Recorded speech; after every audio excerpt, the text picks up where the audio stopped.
चल रहा है।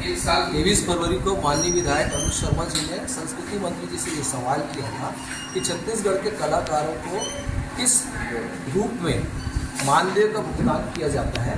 तो संस्कृति मंत्री जी ने कहा था कि 29 जुलाई 2021 नियम के तहत कलाकारों का ग्रेडेशन किया गया और उसी आधार पे क्या बोलते हैं उनका भुगतान किया जाता है। मेरा उसमें खंडन यह है कि पिछले बहुत दिनों से लगा हूँ, मैंने उस नियम को पूरी पढ़ी है जो 17 सितंबर 2021 को जो प्रकाशित हुई है। उसमें पहला तो जो ग्रेडेशन के लिए जो चयन समिति के सदस्य बनाए थे वो जैसे चयन समिति के सदस्य होने चाहिए थे वैसे सदस्य नहीं थे। उसके बाद कलाकारों से इन लोगों ने दस्तावेज मांगा था कि भाई आप बताइए कि आपने जो नियम बोलता है कि राज्य से बाहर 3 कार्यक्रम आपने प्रतिवर्ष किया है कि नहीं किया है, या आपने अपने जीवन काल में क्या काम किया है। उस नियम के तहत कोई भी कलाकार नहीं आता, परंतु चयन समिति के सदस्यों ने मापदंड को एक तरफ किनारे करते हुए अपने जान पहचान के लोगों को A+ और A जैसा ग्रेडेशन दे दिया। दूसरा, उसी नियम यह बोलता है कि किसी भी कलाकार को 8, 10 या अधिकतम 12 कार्यक्रम जो है एक वित्तीय वर्ष में दिया जाना चाहिए, जबकि संस्कृति विभाग ने 25 कार्यक्रम, 30 कार्यक्रम, 35 कार्यक्रम, 39 कार्यक्रम तक जो है एक एक कलाकार को दिया है।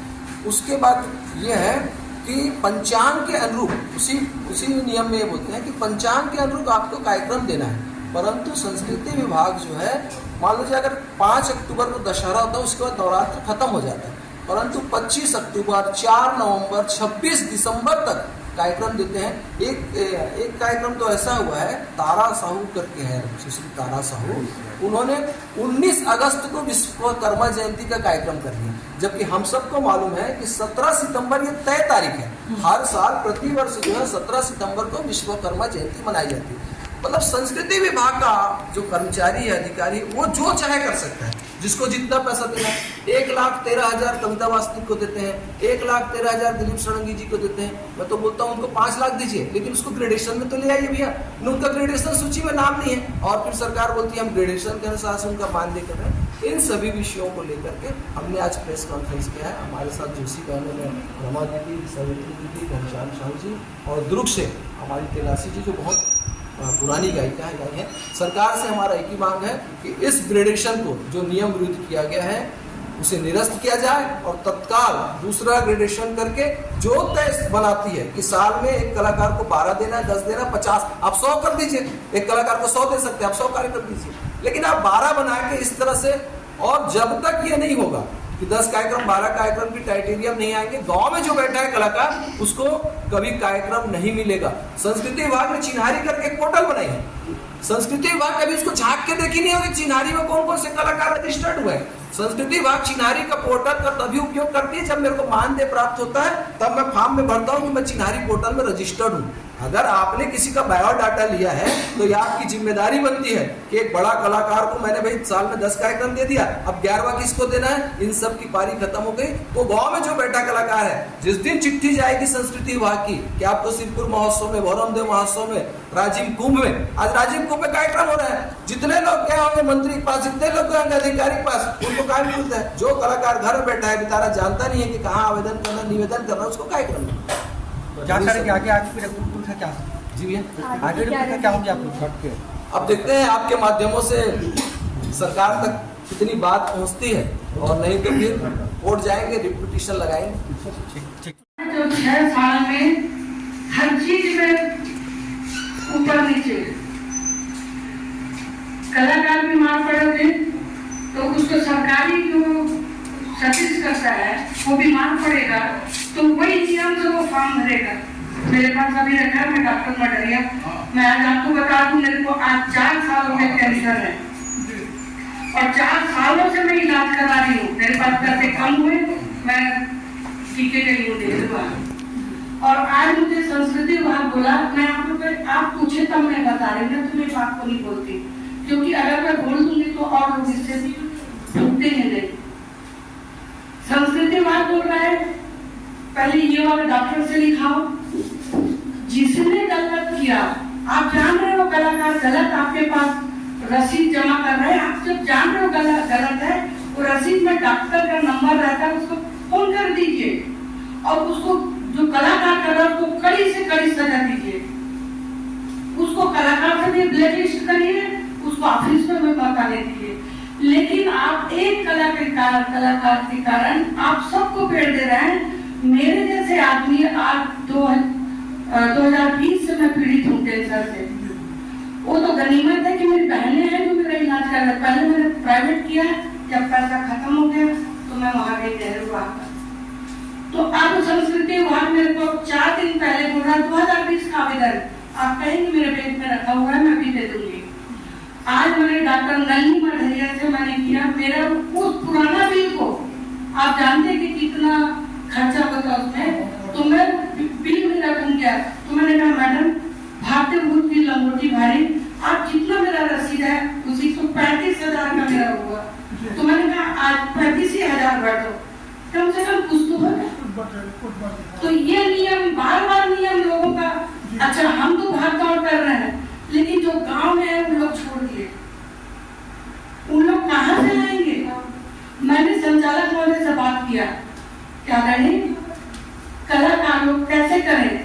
आप बोल रहे हैं कि आयुष्मान से हो रहा है, ठीक है आयुष्मान से हो रहा है, लेकिन दवा तो बाहर से लेंगे, हर दवा तो नहीं है।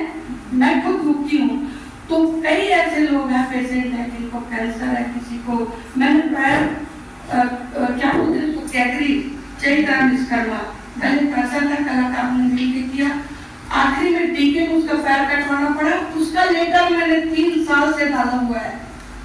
तो अब बताइए संचालक से कौन बोलेगा, IAS अधिकारी उनको तो सब कुछ मालूम है। नवरात्र में कार्यक्रम नहीं करा पाए तो उनको आप अवसर देके ठीक है। आप 25 अक्टूबर तक 30 अक्टूबर तक ऐसे कलाकार हैं, 4 नवंबर को कार्यक्रम कर रहे हैं, दिसंबर में कार्यक्रम कर रहे हैं, 3 महीने तक आप नवरात्र का त्योहार बना रहे हैं। तो पंचांग से संस्कृति विभाग को कोई लेना देना नहीं है। ये प्रमुख 4 विषय मैं आपके सामने रखा हूँ। ग्रेडेशन में जो चयन समिति का निर्माण किया गया वो गलत, ग्रेडेशन समिति ने जो बैठ करके तय किया A+ और A ग्रेडेशन वो गलत, जो निर्धारित संख्या है 12 अधिकतम देना चाहिए, उसमें ज्यादा संख्या में कार्यक्रम देते हैं ये गलत। और आखिरी में जो पंचांग के अनुरूप कि भाई अगर आज रविवार है, आज अगर बुधवार है तो बुधवार ही होगा ना, आज गुरुवार तो नहीं हो जाएगा। अगर मैं प्रेस कॉन्फ्रेंस लेने बैठा हूँ 28 तारीख को बुधवार को, तो बुधवार ही होगा ना।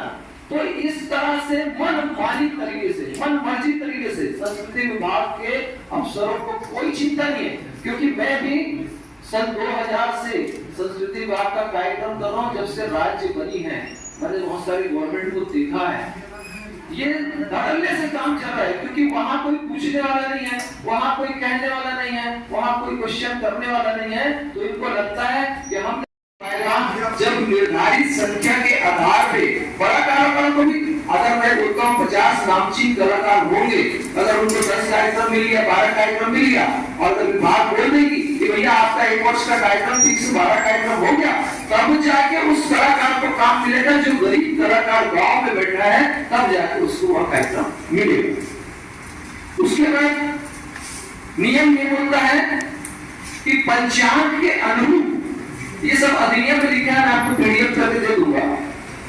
पंचांग के अनुरूप हमको कार्यक्रम देना है। अब पंचांग के अनुरूप क्या है, जैसे गुरु घासीदास जयंती है 18 दिसंबर 31 दिसंबर तक मनाई जाती है, नवरात्रि है या रविदास जयंती है। ये कैलेंडर बताता है कि आज कौन सी तिथि को कौन सा त्योहार है, किसकी जयंती है। 2022 में 26 सितंबर से 4 अक्टूबर तक नवरात्रि थी और 5 अक्टूबर कोई मापदंड नहीं था, ऐसा कोई नियम नहीं बना था। लेकिन 17 सितंबर 1921 को एक नियम आया जो कांग्रेस की सरकार ने लाया, और हम उसके पहले क्वेश्चन भी नहीं उठाते थे, उसके पहले प्रश्न भी नहीं करते थे, क्योंकि जहां कोई नियम ही नहीं था तो हमको ही समझ में नहीं आता था कि वहां क्या होता है। लेकिन जब 29 जुलाई को बैठक में 17 सितंबर को राजपत्र में प्रकाशित हो गया, और राजपत्र का जब हमने अवलोकन किया तब हमको जानकारी मिली कि कौन A ग्रेड का कलाकार होगा, किस कलाकार को कितने कार्यक्रम मिलेंगे, किस कलाकार को कितने पैसे मिलेंगे। हम सब वही से पढ़ने के बाद हम आज कहते हैं कि अगर सरकार ने, चाहे वो कांग्रेस की सरकार ने